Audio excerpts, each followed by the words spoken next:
dia, igreja. A leitura se encontra no livro de Neemias, capítulo 9, versículo 29.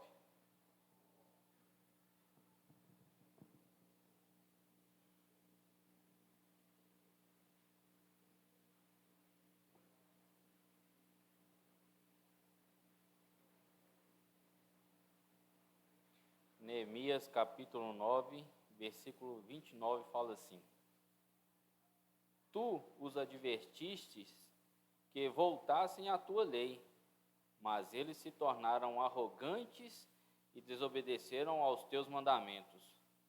Pecaram contra as tuas ordenanças, pelas quais os homens vivem, se lhe obedece. Com teimosia te deram as costas, tornaram-se obstinados e recusaram ouvir-te. Palavra do Senhor.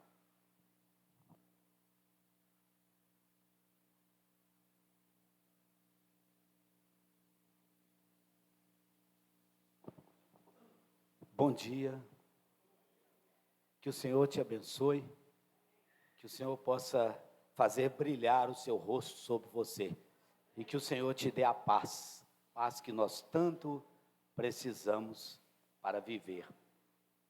Nossa irmã Lourdes, mãe da Fernanda, perdeu uma irmã, que a igreja possa estar orando por essa irmã, que o Senhor abençoe a família, que o Senhor console a família, que o Senhor dê a paz necessária à sua família. Na semana passada, nós não estávamos aqui, eu e Eda, nós estávamos no Rio de Janeiro, na cidade de Petrópolis, reunimos com a igreja lá e tivemos a oportunidade de ter irmãos também do interior de São Paulo lá participando conosco, e foi muito bom, foi uma grande alegria. Tivemos a oportunidade de compartilhar, nós dividimos os estudos, os assuntos, né, por assim dizer, juntamente com o irmão Alan Dutton Júnior. Eu conheci o Alan Dutton pai, eu não conhecia o filho, que também não é novo, o filho também já é vivido, já é rodado, e tive a oportunidade de conhecê-lo, e foi muito bom, foi uma grande alegria, foi uma bênção para a minha vida ter estado ali com os irmãos, e aprendemos muito, e acreditamos que também ensinamos algumas coisas, compartilhamos ali muitas coisas boas com a igreja do Rio de Janeiro e de algumas cidades do interior de São Paulo. Foi uma alegria, foi muito bom ter estado ali com os irmãos. O nosso foco é a necessidade de uma restauração. Nós necessitamos restaurar. Tem momentos nas nossas vidas que nós precisamos reestruturar muitas coisas que fizemos. E lendo o livro de Neemias na Bíblia, nele nós encontramos a história de um homem chamado para reconstruir. No dia 12/9/2021, nós falamos sobre esse assunto aqui, mas falamos numa outra dimensão, quando a igreja voltou daquele período parado aí pós-pandemia. Naquela ocasião nós falamos da reforma estrutural. Os primeiros capítulos do livro de Neemias tratam de uma reforma estrutural, e os capítulos seguintes tratam da reforma espiritual. E o nosso foco hoje é uma reforma espiritual, é uma restauração espiritual, que talvez alguns de nós estejamos precisando fazê-la. A primeira reforma feita por Neemias, então, foi estrutural, e Jerusalém passara ali por uma grande transformação, por uma grande reforma, né? Foi reconstruído novamente. Houve uma restauração ali física, os muros da cidade, houve restauração econômica, os ricos devolveram aos pobres aquilo que eles tinham pegado, que eles tinham tomado dos pobres, e houve também uma restauração social e, acima de tudo, o mais profundo, a restauração espiritual do povo. Os muros foram reconstruídos e as portas levantadas. Interessante esse ponto aí. Mas o segundo passo, a reforma espiritual, foi importantíssima. A restauração espiritual que o povo de Deus passou foi uma das mais fortes, uma das mais profundas na história de Israel. E vale a pena nós compartilharmos e entendermos juntos sobre esse assunto. Tudo começou com a volta à palavra de Deus. Tudo começou com a volta da palavra de Deus. A primeira reforma, nós já falamos, já passou-se, foi reforma estrutural. Mas a segunda não. A segunda foi uma reforma espiritual. A volta à palavra, a volta às orações, a volta ao estudo aplicado da palavra de Deus, trouxe uma profunda transformação, trouxe um desejo de obediência e prática da palavra de Deus.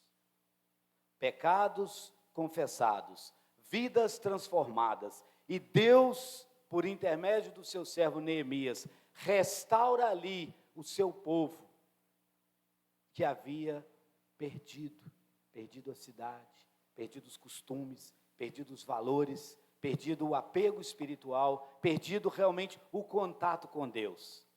E essa reforma espiritual foi muito importante para aquele povo. As bases da reconstrução espiritual foram doutrina e prática. Eu queria desafiar a igreja hoje aqui no Alipe de Melo, e quero desafiar a igreja no Brasil e no mundo, que nós possamos, se necessário for, restaurar, não reformar, é diferente, restaurar a doutrina bíblica, mas que possamos ter prática, vivência da doutrina bíblica na vida individual de cada um de nós. Esse é um grande desafio, esse foi o grande chamado de Neemias. E nós somos, hoje, desafiados a praticar a palavra de Deus. E eu tenho uma pergunta para a sua percepção, para o seu entendimento. Em qual área da sua vida faz-se necessário uma restauração? Restaurar é diferente de reformar. Restaurar é voltar à originalidade, é voltar como era antes. O prédio tal foi tombado e foi restaurado pelo patrimônio histórico municipal, estadual ou federal. Não importa o órgão da administração, não é esse o nosso ponto. Mas restaurar é voltar ao que era antes. E a minha pergunta é: existe alguma área na sua vida em que você precisa voltar como era antes? Em qual área? Em qual ponto da sua vida com Deus faz-se necessário algum tipo de restauração? Uma das formas muito usada também por eles ali no processo de restauração era o amor às Escrituras. Eles tiveram amor à palavra de Deus, tiveram apego à palavra de Deus. E nós colocamos aí 3 pontos, 3 princípios que realmente mostraram o amor, mostraram o apego, mostrou o retorno deles à palavra de Deus. Esses 3 passos aí foram absolutamente importantes, extremamente importantes. E o primeiro deles, o primeiro passo, a restauração começou quando todo o povo se voltou para a palavra de Deus.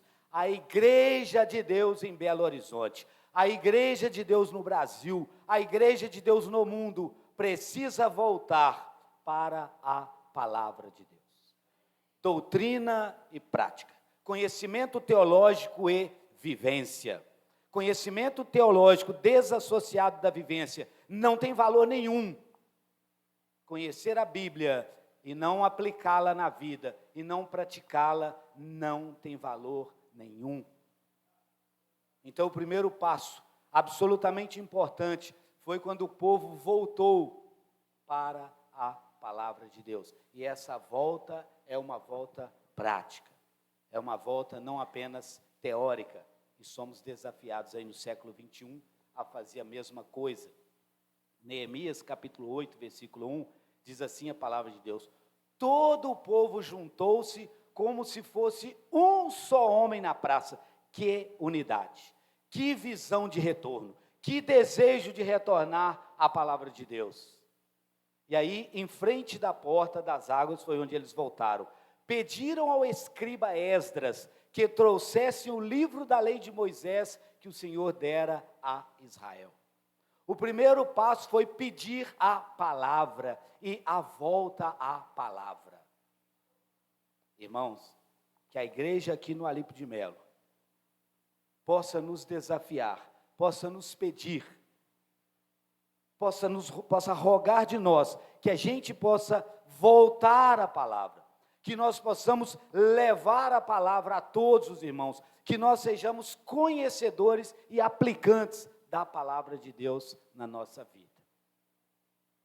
Esse primeiro passo foi extremamente importante. O povo unido pediu ao escriba, pediu para o Esdras, que desse de volta para eles o que eles tanto precisavam.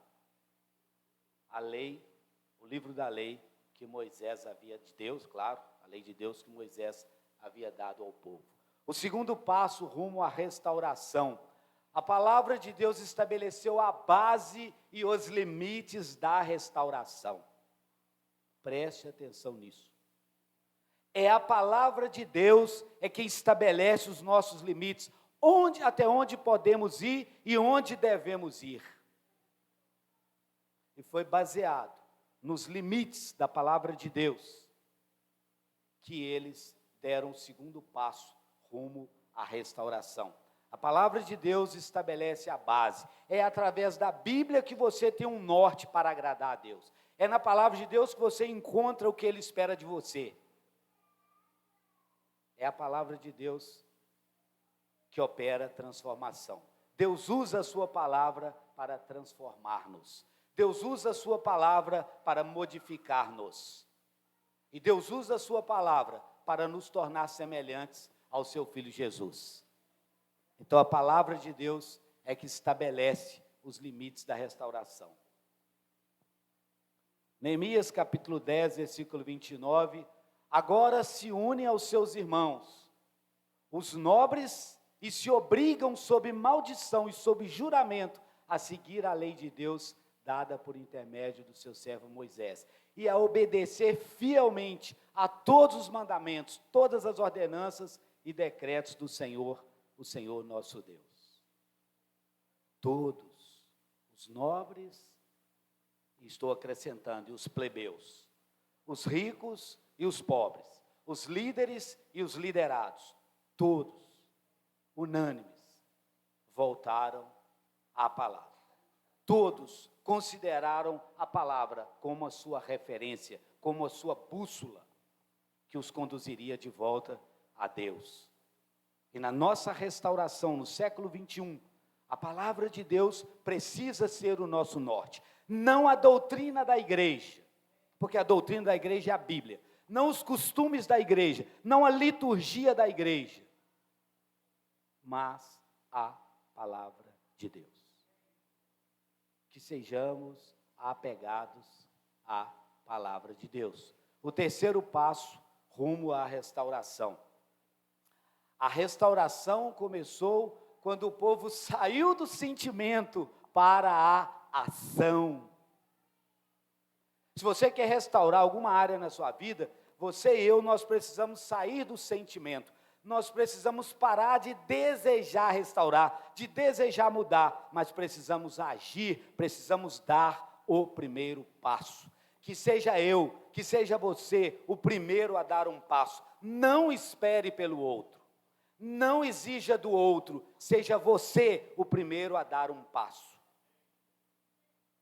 Amém, Anthony? A restauração começou quando o povo saiu do sentimento para a ação. Conheço a voz do Antônio olhando para lá, né, Antônio? Neemias capítulo 9, olhando para lá, eu conheci a voz do Antônio, isso mesmo. Neemias capítulo 9, versículo 38, diz o seguinte: por causa de tudo isso, era essa leitura, viu, Bruno? E aí eu criei um 39 por minha conta e risco, e aí naturalmente você não achou, aí me ajudou lendo o 39, Deus te abençoe, era esse o texto. Por causa de tudo isso, estabelecemos aliança fiel e o escrevemos, e selaram-na os nossos príncipes, os nossos levitas e os nossos sacerdotes. É importante e é interessante nós entendermos este ponto aqui. Esse ponto vale a pena a gente entender. Os participantes da restauração foram os líderes e o povo.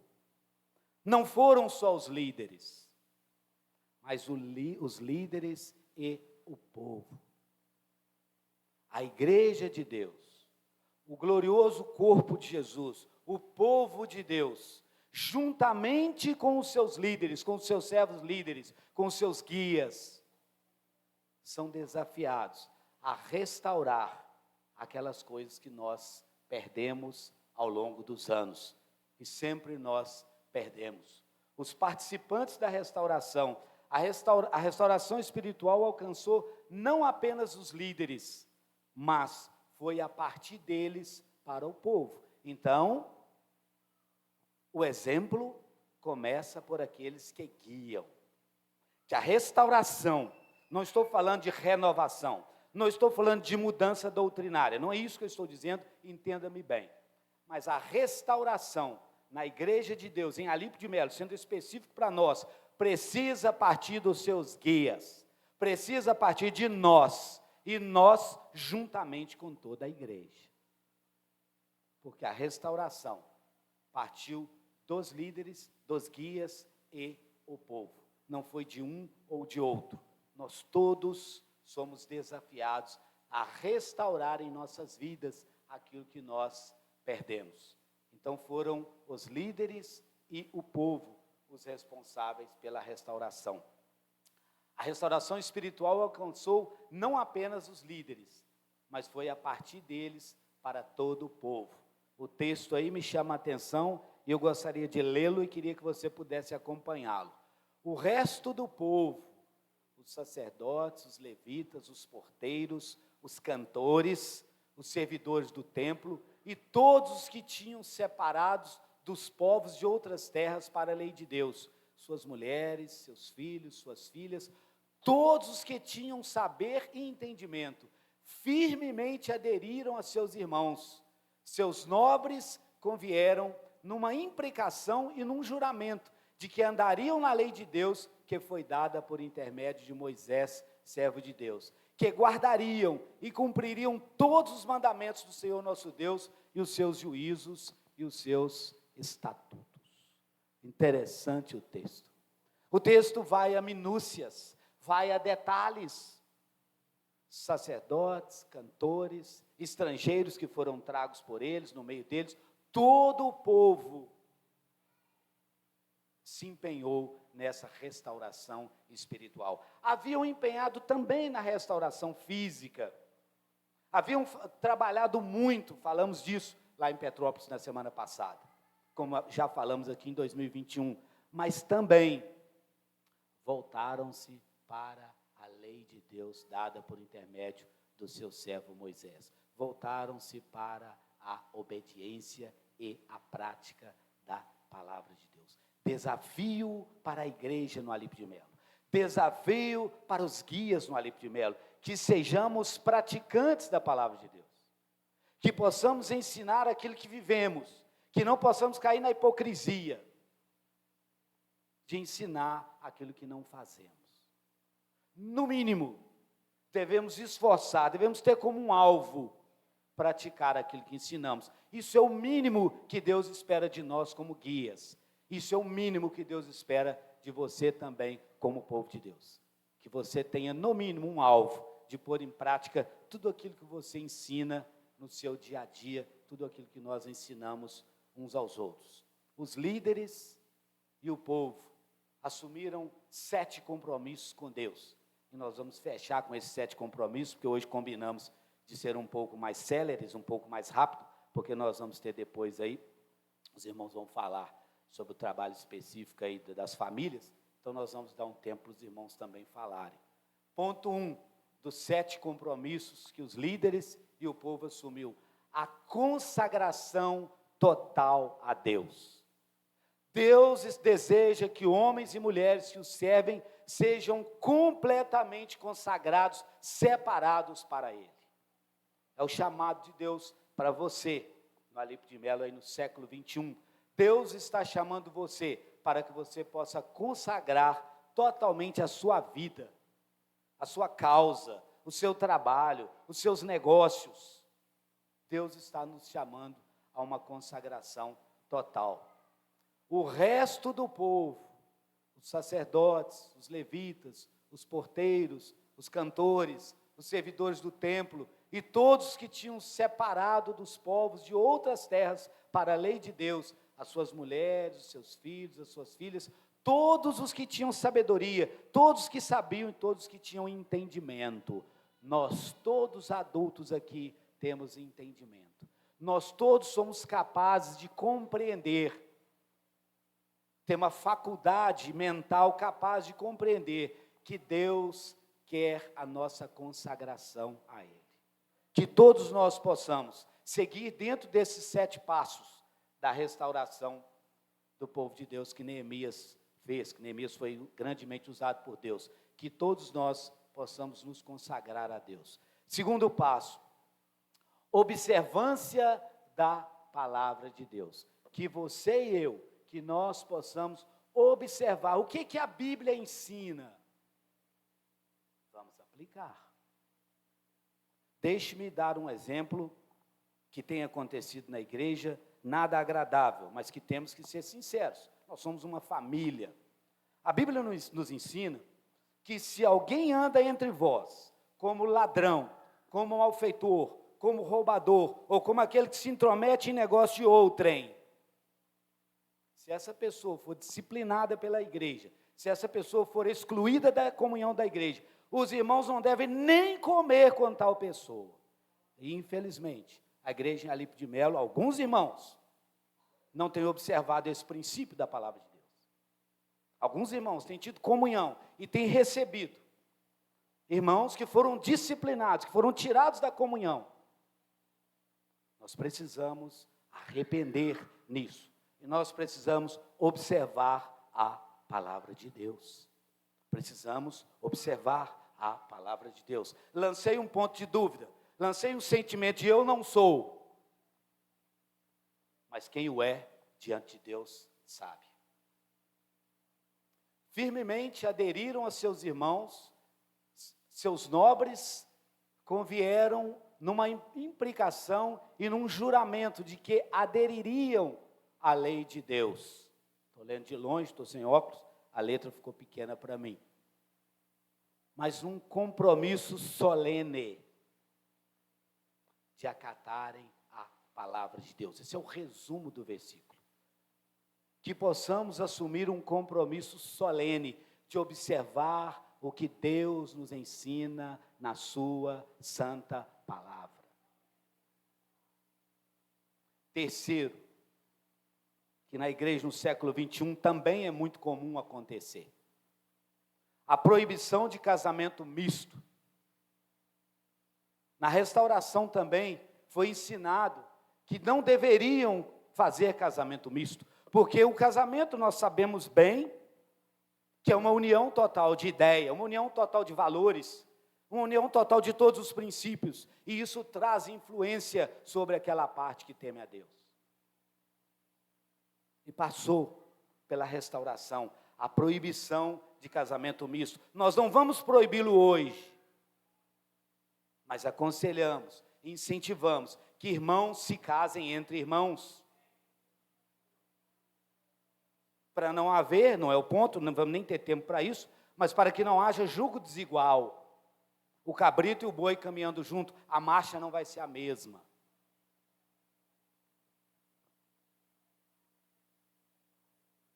De que não dariam suas filhas aos povos da terra, nem tomariam as filhas deles para os seus filhos. Um dos 7 compromissos que eles fizeram com Deus. 4, a observância do dia do Senhor. Eles iriam observar, assim como nós, claro que reservadas as proporções, é aqui uma aplicação, assim como nós, eles observavam o dia do Senhor, e nós observamos o dia do Senhor. O dia do Senhor para nós, os cristãos, é o primeiro dia da semana. Que possamos observar o dia do Senhor. E quando nós estivermos juntos com a igreja, que possamos lembrar da morte do Senhor Jesus e celebrar a ceia do Senhor.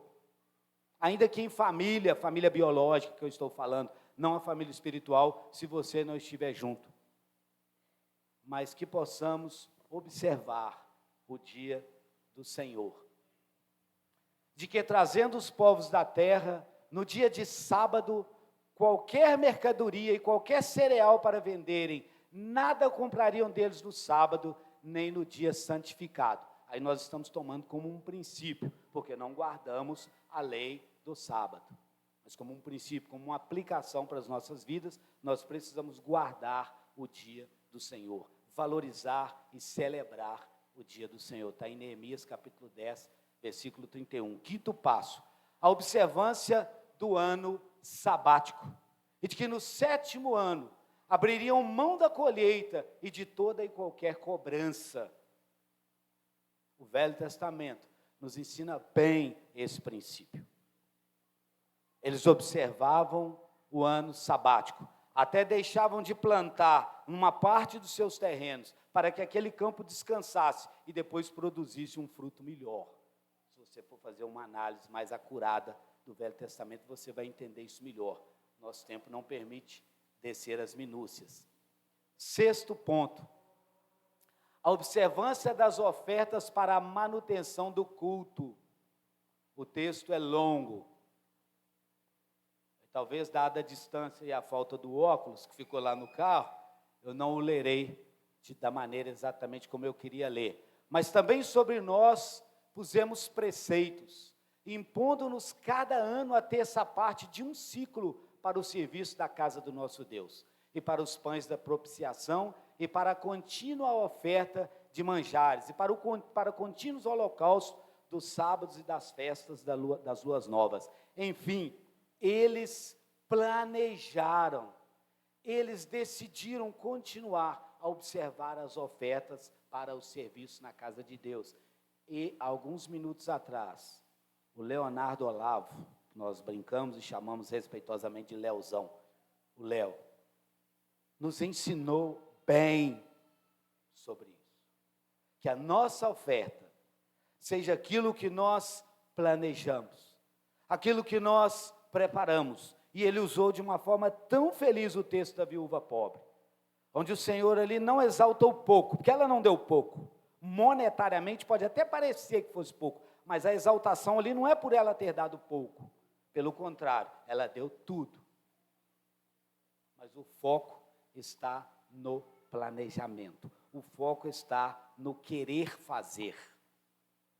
E dentro da restauração no século 21, passa também pelas nossas ofertas, passa também pelo nosso planejar, passa também pelo nosso desejo sincero e prático. Desejo só não basta, de ofertar ao nosso Deus. 7º e o 6º passo é a continuação da leitura, não vou lê-la. 7º e último passo deles, a observação dos dízimos. Também podemos continuar, tem a continuação da leitura, depois você lê. Verdade é que hoje, Deus está usando homens e mulheres como você, e Deus está reconstruindo uma muralha de proteção. A muralha de proteção coletiva que existia há muito foi ruída pelos valores do século 21, pela influência nociva do século 21 sobre a igreja. E Deus está levantando homens e mulheres iguais a você para a reconstrução dos muros. O projeto perfeito para a reconstrução dessa muralha de proteção que existe e que pode continuar existindo em redor das famílias é a palavra de Deus. A palavra de Deus é o norte que nós precisamos para manter a muralha de proteção. Muitas pessoas querem a proteção de Deus, mas não querem guardar os seus princípios, não querem acatar as suas ordenanças. E o projeto perfeito para a restauração, para a reconstrução dos muros, estou usando como figura de linguagem, da cerca protetiva em redor de nós, da nossa família, de toda a sociedade, está na palavra de Deus. E Deus, na sua palavra, Ele estabelece também alguns limites.